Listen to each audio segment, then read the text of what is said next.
What's going on, paisanos, and welcome back to another Facebook set of videos. This series will be on Rogue Squadron. As you can tell all around me, I have pictures from this guidebook. Now, the reason why I have the pictures up, because before we start playing, I want to explain what the fighters are and some flight tactics that I may or may not follow. Now, this book I bought not too long ago with, I think, Rogue Squadron 2 and 3, if not one or the other, books from my local, chain video game stores called Slackers. Now, the first thing we're going to talk about is disabling Imperial defenses, because this is the first thing it goes into after describing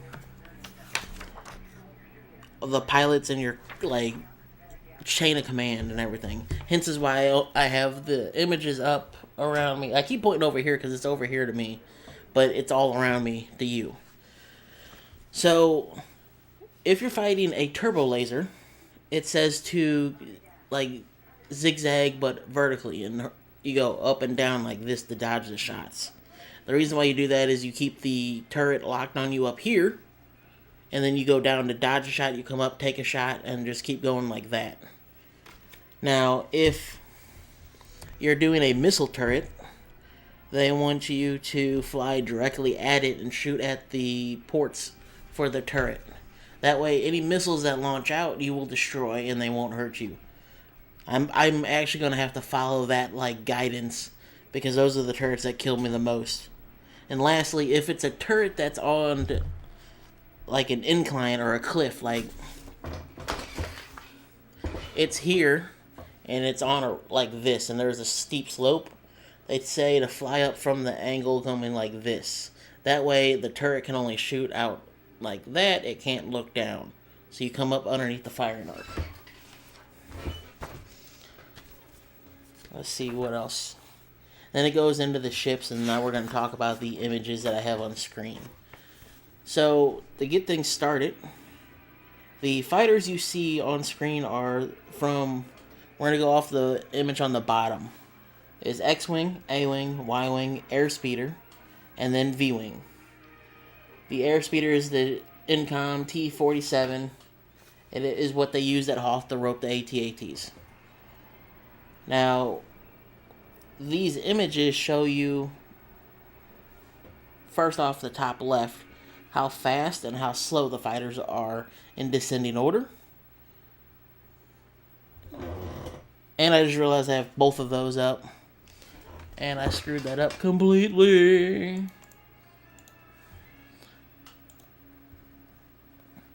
I picked the wrong image, I'm sorry. Now I have to fix this live, which I'm embarrassed about, but it's okay, we got this. There you go. Okay, so the top right corner is the speed of the ships. The top left corner, the one that I just fixed, is the rate of fire and the accuracy of the ships. So, for example, the Y-Wing has the lowest rate of fire and the lowest accuracy. X-Wing's right about the middle. A-Wing is higher on both ends, and the Snowspeeder is the highest for both accuracy and rate of fire, while the V-Wing is the lowest on rate of fire, or the lowest on accuracy and the highest on rate of fire. And when talking about turning and braking, it's very important, because as you hear this Snowspeeder turning, you have to turn, but you don't get that grade of turning until you brake. Braking is the best way to turn in that thing. So we will, if you look at the bottom chart, the X-Wing has a medium turning ability but good braking. A-Wing has a sharp turning ability and medium braking. Y-Wing has wide turns and good braking. The Snowspeeder has sharp turns like the A-Wing and good braking like the X-Wing and the Y-Wing, while the V-Wing has sharp turns and medium braking just like the A-Wing. That's because it's a dogfighter and it's meant to keep its speed. Now, with that said, we're going to get into the game here after I get to the right page of this book. And we're going to take a look at the first 2 levels. The first video will only be the first level. So, as we look here, we're going to go to Start. And then we're going to go to New. And I'm going to just put in my name. Oop, that ain't my name. And if you're wondering, yes, this is how you enter the codes too. Is there like a wheel like this? I don't know why they did it, but they did it. So let's hope they don't force me into go to training. Take an early morning run over Moss Island. So this part is your mission select screen. Eyes open for any suspicious activity. Can't move anywhere. I'm moving the joystick around. But you can hit A to select the mission. Hit B to go back to the main menu. Very simple. And it auto-saves either as soon as the mission completes or as soon as you enter your name to create the game.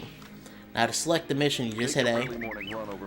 And before you beat the mission, you have an option of, or before you play the mission, it shows you the option of ships. If the ship is green, you can actually use that ship during your first playthrough. If it's red, that means it's after the first playthrough, and you might have to wait until you unlock the ship. I don't remember exactly. I think it's just after you beat the mission, you can go back and play as those ships. So that's one thing to note. So we're going to hit A. And now, if you want to see the different ships, you just use the joystick and go left or right. And it'll take you through the ships. Now, there are some hidden ships in the game. I'm not going to tell you what they are, because I want to keep this as a surprise. Those are the ships right there. Flashy, but it gets the job done. The armor on this ship is extensive. We're going to select the X-Wing. And then you see an animation. Unlike, I think it's Rogue Squadron 2 and 3. I think it is, you get to run around the hangar. Which we'll get into that at a later date, because I'm making plans to play through Rogue Squadron 2 on co-op. Which is kind of neat. Once we get there. I'm not playing that intro because I don't feel like having more chances of a copyright strike. I left the music on, but that's just me. Pretty much, this is just a morning run. Luke, I think we've got a problem. Is that my imagination? Break. Imperial brute droids sent ahead. They're attacking, no? Okay, A's gas. B shoot. Yeah. Z's slow down. And you see your triggers here. Or your reticle. For this mission here, for the first part, I tend to just ride the brake and shoot as well as I can. And when I have to, I swing back around and just pick off the last one. The map you have on the screen is from the same book, which, real quick, we'll talk about that. Here's the map right there. And I'm sorry about this chair. But you see each area and where we started. So we started and we took out 3 right to the left of us, and right to the left of that, or to the right of that, sorry. This is all to the right of us. To the right of the first 3, there's 6, so we have 1 left. And it tells you how much each section has, and then where the spaceport is. This book also goes into detail about how to get the medals, and those medals also unlock missions once you get further on. Alright, that one's done. There's Jabba's palace. That's why I came down here. This angle. And I love the music in the game because the game is enhanced by the expansion pack too. Can I do this? There we go. Like I said, it's been a while since I played this, so my control of this ship might be a little weird. And if I wanted to do that again, you just hit the right C stick, and that's how you get, what do you call it?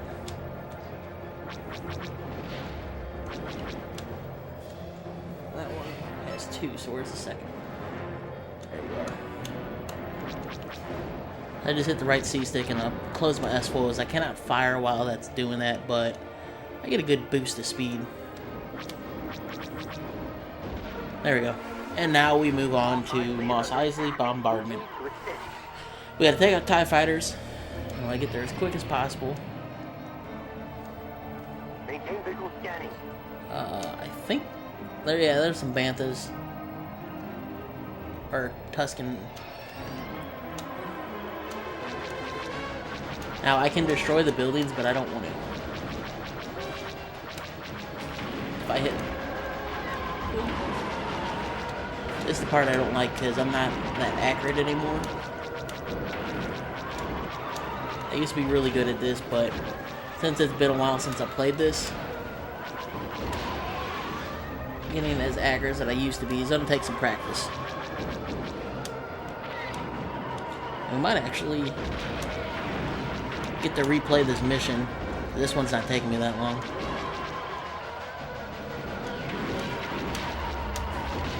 Well, if I don't get a gold medal, we'll try replaying it again and see if I do.